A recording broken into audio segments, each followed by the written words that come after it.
since the inauguration, in a couple of instances, Donald Trump has faced accusations that he doesn't take anti-Semitic threats, bomb threats and things like that seriously. And there's been some evidence.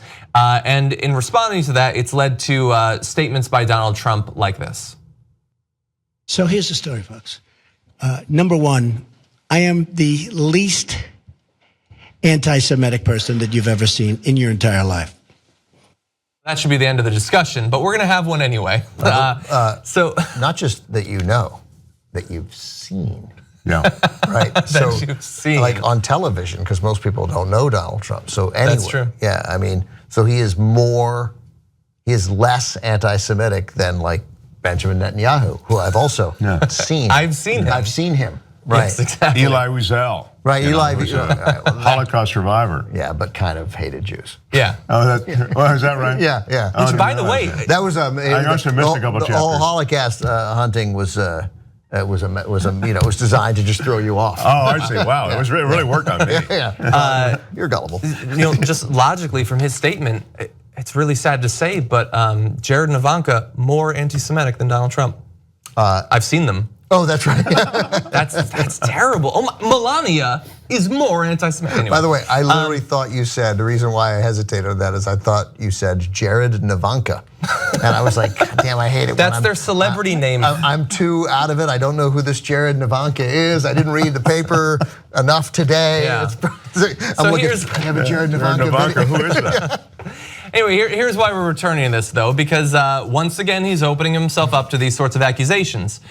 For more than a decade now, since 2004, the State Department has had an office that investigates anti-Semitic threats and advocates for action against it, tries to get the rest of the State Department and other government offices to take it seriously and to combat anti-Semitism. Let's talk about this office. At full staffing, the office employs a full-time envoy and the equivalent of three full-time staffers, which was great when they had those staffers, but a source familiar with the office's workings told JTA, which is a Jewish-focused media outlet, that its remaining two staffers, each working half-time or less, would be reassigned as of July 1st, which means that this office, which has functioned for 13 years, and I'm going to go out on a limb and say does not take a very large percentage of the federal budget, is not going to have a staff as of July 1st. So why is that? Secretary of State, well, at least why they're saying it is. Secretary of State Rex Tillerson told Congress in testimony earlier this month that he believes special envoys were counterproductive and that they simply provided an excuse for others in government to not deal with the issue that the special envoy dealt with. Now, disagreeing with Rex Tillerson, our Jewish groups have lobbied President Donald Trump to name an envoy, saying that the position has been key to encouraging diplomats and officials throughout the government to focus on anti-Semitism. And specifically, the ADL CEO said, the idea of having a dedicated envoy who can travel around the world to raise awareness on this issue is critical. Not critical, though, to Rex Tillerson or Donald Trump. Jewish groups, what do they know about anti-Semitism, Ben? I mean, maybe biased. You're telling me there's not some Goldman Sachs executive who doesn't want this job, traveled around the country talking about anti-Semitism? I mean, Trump, you make a stupid comment like that, and then we have to have a whole segment that points out, the idiocy of it. I don't think Donald Trump is an anti-Semite, right? Donald Trump is, but that's not the issue. The issue is, has Donald Trump winked, nodded, and given a thumbs up to serious anti-Semites here in this country? And that answer is obviously yes. And then he says something like this, and then we have to do a story about how he's dropping a job that no one knew existed, right? I mean, no one other, but I guess, but I would. Well, those groups knew. No, those groups knew, and it makes sense. That does seem like the kind of job that we've probably had, and has probably done some good. But they don't care. He's not interested in. Here's what Donald Trump is not interested in: fighting anti-Semitism. It's not on his radar. He doesn't care. Well, he doesn't comment on it as much. I mean, he can't open up a golf course on anti-Semitism. I mean, he needs. He's interested in those things that can enrich Donald Trump. I mean, make no mistake about it. Everything he does would seem to be in service of that. Not literally everything. I get it, but almost literally everything. But it stands to reason what Ben is saying, that this rhetoric. I mean, this toxic rhetoric. Little by little, it creates an environment that allows for more hate. And so that wink that Ben's talking about, I think is indeed part of an overall wink, which is hate speech. and it does increase the possibility of us seeing more incidents that are associated with things like anti-Semitism or hatred of any kind that can turn violent. And it's gonna, and he's speaking to the people on the alt-right and angry, disaffected people, and yeah, some of those will be on the left. I'm sure if you took a poll, we know where most of them are. But it's silly, like that debate. I don't want to get into that debate with Tommy Lauren or any of those other people. I got it. There are some loons on the left, right? Obviously, there always have been. A crazed anarchist took a shot at William McKinley, unless it was James Garfield, but I think it was a crazed anarchist. Leon Soglotz, who killed William McKinley, was a crazed anarchist. He was a leftist. Can we go one show without bringing up Leon's, I don't know what you said. Soglotz. It's like you haven't even seen Assassins, the show. I have not seen Assassins, the show. Michael's favorite musical, Michael Schur's favorite musical. And I think Charles Guiteau, who killed James Garfield, he was a disgruntled office seeker. Okay, wow, that makes sense. That's very strong. And look, the thing about this story is, it's three positions in government. Just give the jobs to friends of yours. That's right. That's what I mean. That's what it is. Fill it with a couple of the shitty sons of businessmen you work with. That's why Ben mentioned Goldman. That's why I said Goldman Sachs. Yeah, exactly. Right. Just give them the job. Just pretend that you care about this issue. I understand. They probably have some Jews. Somebody tells me. Based on his other nominations, the people who would take over this position wouldn't know anything about the actual issue. That's right. I mean, that's why he sent Jared Kushner and Greenblatt to negotiate Middle East peace, and they don't know a damn about it. I can't believe that when this position existed during the Bush administration, that Mike Brown didn't have it. Yeah, that's true. Similar thing back then.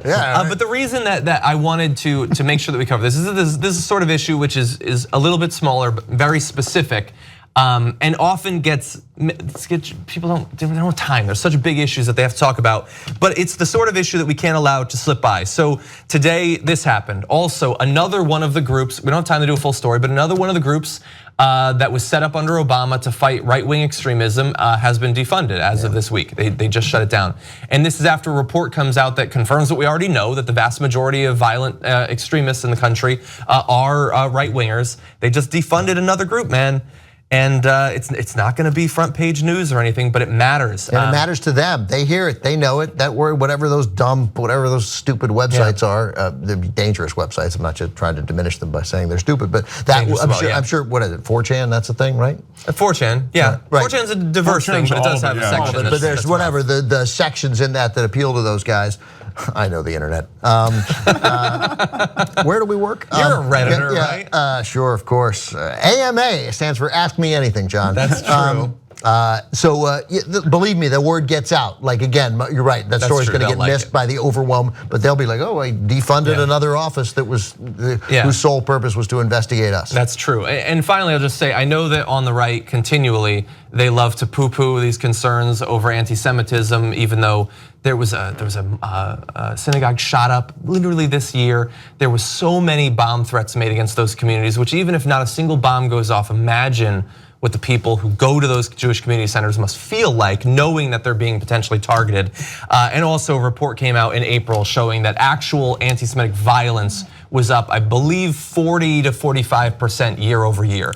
And so people love to pretend that it's not an issue. It is an issue. It deserves some attention from the government. And last point I was going to say, just to reiterate, and the dollars and cents associated with it, so small, makes no sense. Exactly. Two things. One, I cannot believe the guy who ran Exxon is the Secretary of State. Like, why Rex Tillerson is making this decision? He didn't want the job. He hasn't shown a propensity to be interested in those things in the world. Like, it's inexplicable. No, he fits and right we've glossed, like we gloss over this fact because he actually, in the list of incompetence for Trump, isn't at the top of the list, right? Because he might be a fairly bright guy, getting to be the CEO of ExxonMobil. Yeah. That's quite an accomplishment, right? No matter what you think of the oil industry in general, that guy is an achiever, right? But it's insane that he's the Secretary of State, and we will look back 20 years from now, and that will be the most crazy cabinet appointment that Donald Trump made, that we were like, well, yeah, I guess we're gonna let the guy who runs a giant oil conglomerate to take over our foreign affairs. Because, yeah, that's true. Because relative to the other incompetents like Rick Perry, this guy looks like an because he's an achiever. Rick Perry is not an Austin. achiever, because you can succeed in politics accidentally. right? Right place, right time, right hair, right glasses. Did you see him dancing on TV? I'm in the wrong color. I've made the wrong decision. Hey, watch it. Yeah. You're right. Yeah. And I don't remember what my other point is, but but it was, but like we allow, so the anti-Semitism and racism and the hate speech going on around the country, there's serious issues, right? They're dangerous issues. And yet the media that we have, mostly the television media, through the way they operate based on our need to cover both sides with what we describe as fairness, you know, to some of the most nonviolent people in the world, community theater actors, right? And Kathy Griffin, who does something distasteful in an artistic attempt gone awry and a failure. That's what we talk about as sort of, hate speech, and then we have groups that legitimately want to kill Jews and blacks and Latinos. But on the other side, there's Kathy Griffin, who's never done anything violent in her entire life, but did something incredibly distasteful, and we equate the two. And Kellyanne Conway goes on TV, and we'll mention Kathy Griffin and Julius Caesar forever, even though neither of those things should really rise to the level of actual news or actual threats, distasteful as Kathy Griffin's decision was. And idiots like me have to end every thought about Kathy Griffin by saying, and I think it was distasteful. It was. Which I do, right? Again, but man, that's not the issue. It is not the issue. Just look at the news coverage of Kathy Griffin versus the Portland stabbings. Actual violence based on religious hatred versus her stupid picture. I know what you're thinking. Cenk, what do I get if I'm a Young Turks member? Well, I'm glad you asked.